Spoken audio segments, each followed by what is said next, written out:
A Colorado Supreme Court ruling that former President Donald Trump cannot run for office on the Colorado ballot because he violated the insurrection clause in the 14th Amendment of the United States Constitution. Sources close to the Trump campaign have been telling me for months that they've been planning for this and they're ready to challenge it all the way to the Supreme Court. Here with fresh reaction is Trump advisor Corey Lewandowski, one of the architects behind Trump's 2016 presidential campaign. Corey, thanks for being here. Have you spoken to Trump? How is he doing after this news, and how is the campaign reacting?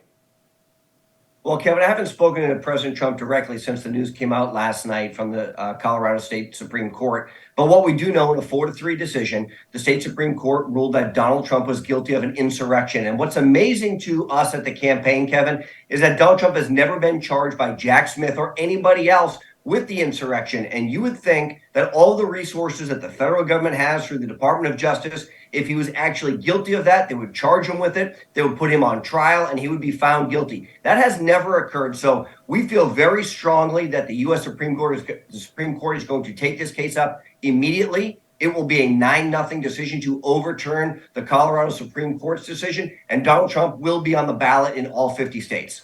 Corey, the decision desk polls that I've been looking at in the battlegrounds have Trump leading in many battleground states, but is this going to hurt Trump with moderate swing voters in these battlegrounds? You know, I don't think so. Look, what we've seen, Kevin, unfortunately, is the partisan politics of the court system now. We've seen a two-tier justice system. What most people don't know is that the Colorado State Supreme Court is appointed by a commission, which is actually appointed by the Democrat governor. That has been the case. And so these are predominantly partisans. And so, look, we've never seen in the history of our country Clause 3 of the 14th Amendment implemented to prevent someone from running for Congress. Clearly never a president. Clearly someone who's never even been charged with the count of insurrection. This is only going to make Donald Trump stronger, reaffirm his base that this is a system which is designed to keep him off the ballot. Look, let the people decide. If you don't want Donald Trump to be your president, then go out and vote for somebody else. But I think the American people want to return to strength and security and a secured country with our national borders, and that's why they're going to send Donald Trump back to the White House to be the 47th president of the United States. So, Corey, you think this is going to be a boomerang effect. So as a result of that, I mean, is it time for these other candidates in the Republican field to get out of the race and coalesce behind Trump? Well, I think they should. And look, even the president's You think they should? When should they get out? His defense, whether it's Chris Christie or Nikki Haley, they have jeered the Supreme Court ruling in Colorado. They believe that the people should have the ultimate say. And what we know about the Trump base is that they are steadfast. They are resolved. They will be turning out. And this is going to only get them more fired up to turn out in a state like mine in New Hampshire, where moderates and independents can show up and vote in the primary. Look, we've seen other candidates come and go, rise and fall in this process. But Donald Trump continues to have what I believe to be is an insurmountable lead in this nomination process. Well, should Vivek Ramaswamy get out of the race then?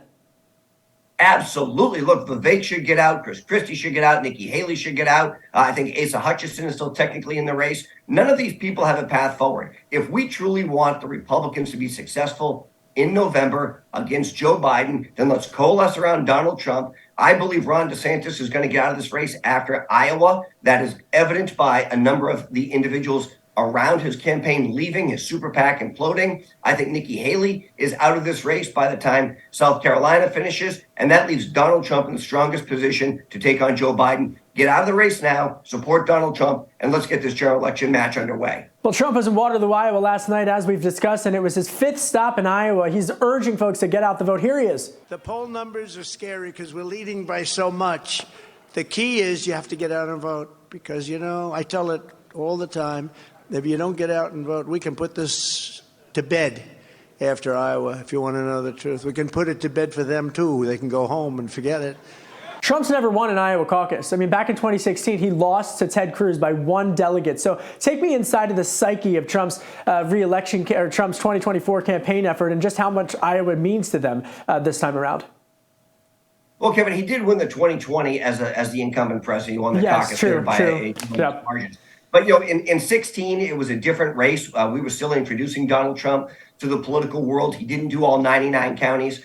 He performed exceedingly well, but the media expectation in the 16 races that he should have won. Here's where we are now in 2024. I believe Donald Trump is going to win the Iowa caucus. His team has put an enormous amount of effort into that. We've seen Tim Reynolds endorse Ron DeSantis, but we haven't seen a bump because of that. I have traveled to Iowa with Donald Trump when he went to the Iowa State football game in that frat house, the pictures that you're showing now. I was there with him. I've seen the crowds. We know that caucusing is different than a primary. The team is very focused on the success in Iowa. You will see a shock in our campaign from the Trump campaign. We've already seen our surrogates going to Iowa. Dr. Ben Carlson has been there. Congressman Matt Gaetz has been there. Additional surrogates will be going there over the course of the next 3 weeks. And I think you will see a substantial victory for Donald Trump in Iowa. He will then come to my home state of New Hampshire, where once again he will win. Then he'll go to Nevada, win that caucus, and finish this race off in South Carolina. So I want to stick in New Hampshire, where you know better than anyone, just given the Trump orbit and the Republican politics in the Granite State. Nikki Haley surging there. Is she going to be able to have enough momentum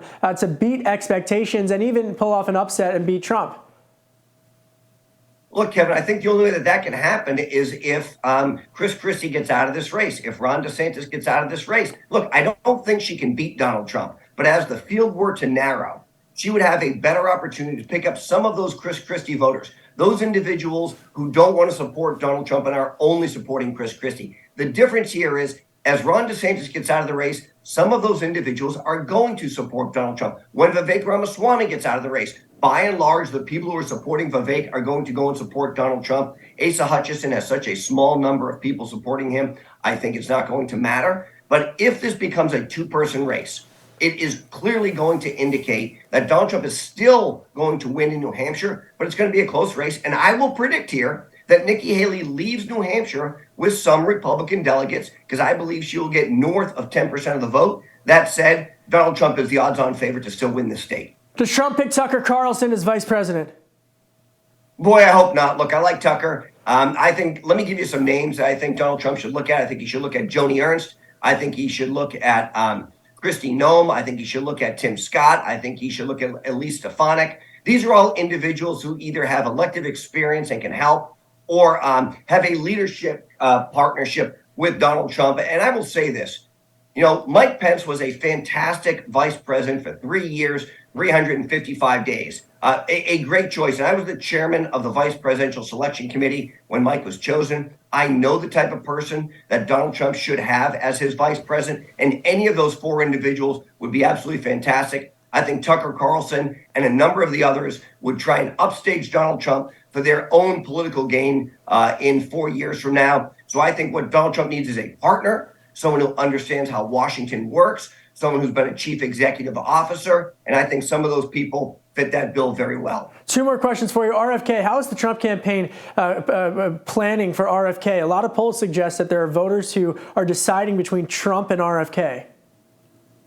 Well, look, I really think that RFK is drawing more and more voters away from the Biden campaign. And if history is an indicator, and you look at people like Ross Perot, who received 19% of the vote when he ran the first time in 92, RFK has an ability to get in the high teens or even low 20s. If that's the case, this presidential election is going to be decided with an individual getting 42 or 43% of the vote. If that is where we are, and don't forget, it's not just RFK in this race. We've got Stein in this race from the Green Party. We've got the Colonel in this race. All of those individuals are taking votes away from Joe Biden. Because of that, you could see Donald Trump win by a wide margin with 43 or 44% of the vote, very similar to how Bill Clinton was elected. Well, Corey, just final question for you before I let you go, and it's a serious one, because a lot of folks in Washington are starting to really talk more and more about public disclosures around UFOs.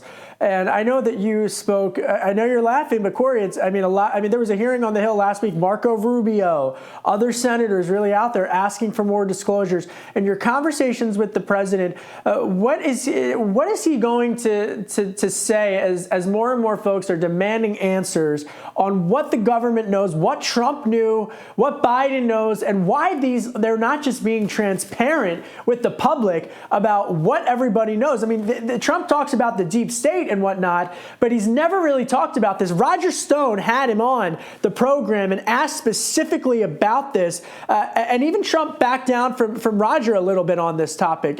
So where does Trump go with this? Well, look, I'm a person who wants full transparency with everything. Let's find out who killed JFK. It's been 60 plus years. Let's find out what really happened on the 9/11 Commission. Let's find out if there is extraterrestrial life force out there and what threat, if any, they pose to our country. So, look, you and I both agree on this. The more transparency, the better. What we have seen, unfortunately, is the government has lied to us time and time again. The American people deserve better. And our chief executive officer should be willing to let the American people have all the information and then decide with it from their own prerogative what it entails. But unfortunately, there are too many secrets out there. We continue to protect people that don't have our best interests at heart. And we have seen the intelligentsia community, benefit themselves over the course of the last multiple decades because it is good for their pocketbooks and not good for the American people. So if Donald Trump is the president, I would encourage him to open up the books to all of these things. If there are individuals who are living who were associated with the JFK assassination, then let's hold them accountable. Let's get the real story out. Let's make everybody with the best knowledge possible. It's time for space. It's time on space. People deserve to know. Corey Lewandowski up there in New Hampshire for us, giving us an insight into that Trump 2024 campaign. Thank you, Corey. You bet.